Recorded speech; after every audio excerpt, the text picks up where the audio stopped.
Etika Profesi Arbiter. Nah, sebelum kami memulai pembahasan kami, izinkan kami untuk memperkenalkan diri kami masing-masing.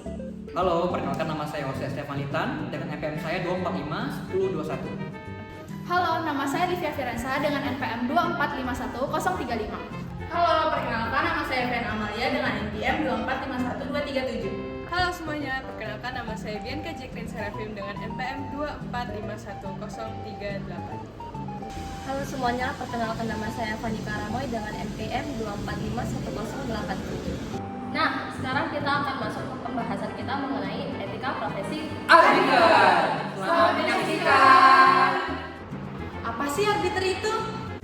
Arbiter adalah pihak netral yang ditunjuk untuk menyelesaikan sengketa melalui proses arbitrase, yaitu cara penyelesaian di luar pengadilan. Putusan arbiter bersifat final dan mengikat, sehingga para pihak harus mematuhinya. Apa aja sih peran arbiter dalam penyelesaian sengketa? Menjadi hakim netral, arbiter harus memastikan proses arbitrase berjalan adil tanpa memihak. Yang kedua, dalam menilai bukti dan argumen. Arbiter harus mendengarkan kedua belah pihak, memeriksa dokumen, dan meminta keterangan ahli jika diperlukan. 3. Memberikan putusan yang mengikat. Arbiter ketika mengeluarkan sebuah putusan akhir harus dipatuhi oleh kedua belah pihak yang terlibat. Yang keempat adalah menjaga kerahasiaan. Arbiter tidak boleh membocorkan informasi yang diperoleh selama proses arbitrase. Dan yang terakhir atau yang kelima adalah menyelesaikan sengketa secara efektif.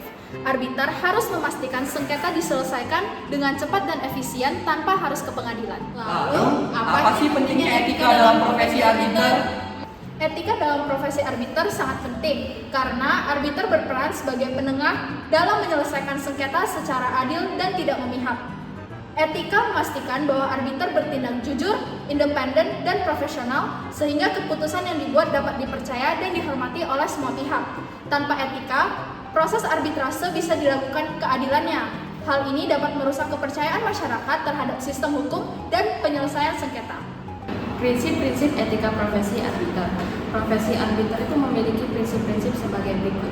Yang pertama ada independensi dan imparsialitas. Arbiter harus bebas dari konflik kepentingan dan tidak memihak. Yang kedua ada integritas dan kejujuran.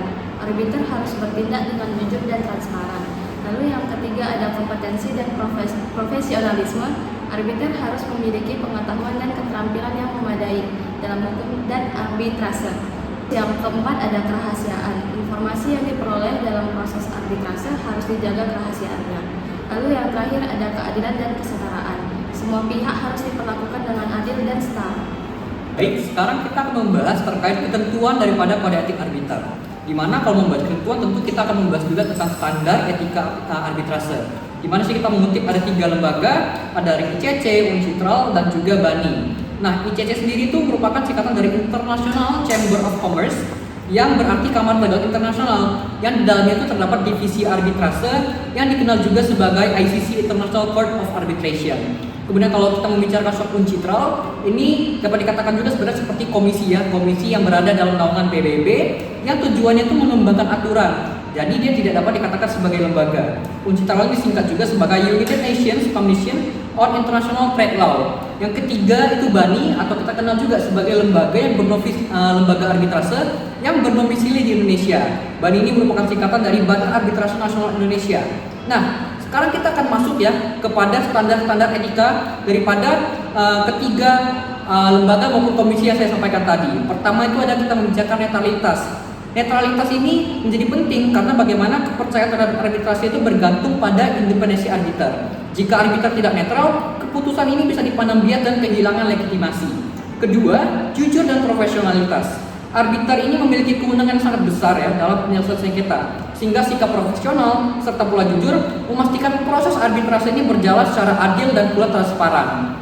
Ketiga, kerahasiaan. Arbitrase itu seringkali menangani informasi yang konotasinya sensitif, sehingga ketika bocor ini dapat merugikan apakah dalam bentuk reputasi maupun nama baik. Serta keempat, cepat dan efisien. Penyelesaian sengketa yang berlarut-larut dapat merugikan para pihak dan bertentangan dengan tujuan arbitrase sebagai alternatif yang lebih cepat daripada litigasi atau proses peradilan ya. Kelima, adil untuk semua pihak.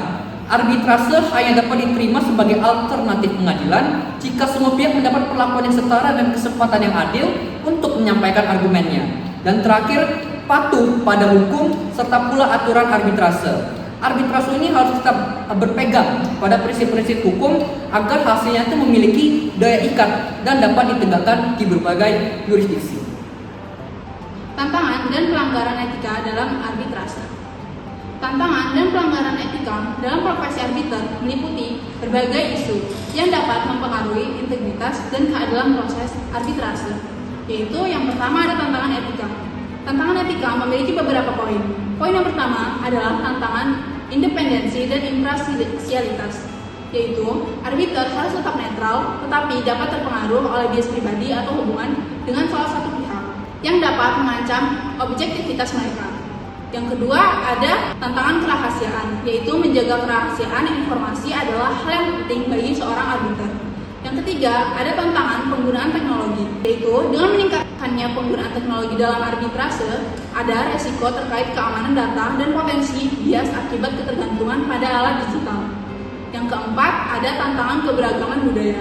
Maksudnya itu perbedaan etika dan praktik antara budaya yang berbeda dapat menimbulkan tantangan dalam menjaga standar etika yang konsisten. Dan yang kedua ada pelanggaran etika taktik guerrilla. Maksudnya itu penggunaan taktik tidak etis seperti penundaan yang berulang, tantangan yang tidak berdasarkan atau intimidasi, terdapat saksi yang merusak integritas proses arbitrase. Selanjutnya ada penyalahgunaan bukti. Maksudnya penyajian bukti palsu atau tidak akurat oleh pihak-pihak terlibat atau saksi ahli dapat mengakibatkan keputusan yang tidak adil. Selanjutnya ada pengaruh tidak sah. Upaya untuk mempengaruhi arbiter melalui suap atau tawaran tidak pantas lainnya merupakan pelanggaran serius terhadap kode etik. Selanjutnya ada ketidakpatuhan terhadap prosedur. Maksudnya, arbiter yang tidak mengikuti prosedur yang ditetapkan oleh lembaga arbitrase dapat menyebabkan keputusan mereka dibatalkan atau dianggap tidak sah. Konsekuensi pelanggaran etika. Pelanggaran etika oleh arbiter memiliki berbagai konsekuensi serius dan mempengaruhi integritas proses arbitrase. Beberapa di antaranya adalah: yang pertama, sanksi disiplin. Arbiter yang melanggar kode etik dapat dikenakan sanksi disiplin seperti teguran, penangguhan, atau bahkan pemberhentian dari posisi mereka sebagai seorang arbiter. Sanksi ini bertujuan untuk menjaga integritas dan kepercayaan publik terhadap proses arbitrase. Yang kedua, pembatalan keputusan arbitrase. Keputusan yang diambil oleh arbiter yang melanggar etika dapat dibatalkan oleh pengadilan jika terbukti bahwa pelanggaran tersebut mempengaruhi hasil keputusan. Pihak yang dirugikan dapat juga mengajukan permohonan untuk membatalkan keputusan arbitrase. Yang ketiga, tuntutan hukum. Dalam beberapa kasus, pelanggaran etika dapat mengakibatkan tuntutan hukum terhadap arbiter. Misalnya, jika arbiter terlibat dalam penipuan atau penyalahgunaan wewenang, mereka dapat dihadapkan pada tindakan hukum oleh pihak-pihak yang dirugikan. Yang keempat, kerugian reputasi.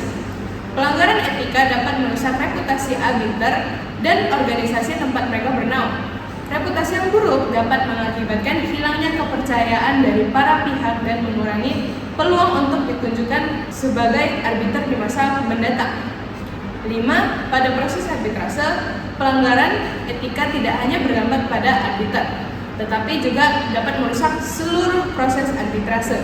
Hal ini dapat menyebabkan ketidakpuasan di antara para pihak dan menciptakan persepsi negatif tentang efektivitas arbitrase sebagai metode penyelesaian sengketa. Dengan demikian, penting bagi arbiter untuk mematuhi kode etik dan menjaga standar profesionalisme agar proses arbitrase berjalan dengan baik dan adil.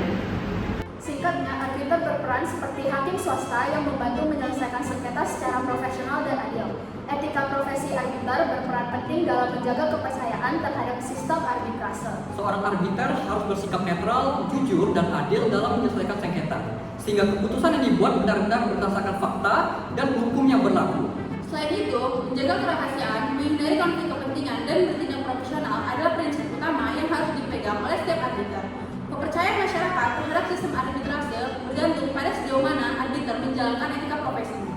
Jika arbiter bersikap tidak adil atau memihak, maka kredibilitas arbitrase sebagai alternatif penyelesaian sengketa akan menurun. Oleh karena itu sangat penting untuk meningkatkan kepatuhan terhadap etika profesi, misalnya melalui pelatihan berkala, kode etik yang jelas, serta mekanisme pengawasan dan sanksi bagi pelanggaran etika. Sebagai penutup, kita semua harus menyadari bahwa menjunjung tinggi etika dalam arbitrase bukan hanya tanggung jawab arbiter, tetapi juga seluruh pihak yang terlibat dalam sistem hukum.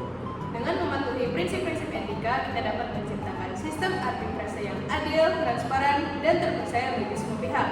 The role of an arbiter is to listen without bias, judge without fear, and decide with wisdom. Nah, sekian pembahasan kami mengenai etika profesi arbiter. Kami berharap apa yang telah kami sampaikan dapat dipahami dengan baik. Terima kasih atas kesempatan yang diberikan untuk mengikuti ujian ini. Mohon maaf jika terdapat kekurangan dalam penyampaian. Sekian dan terima kasih.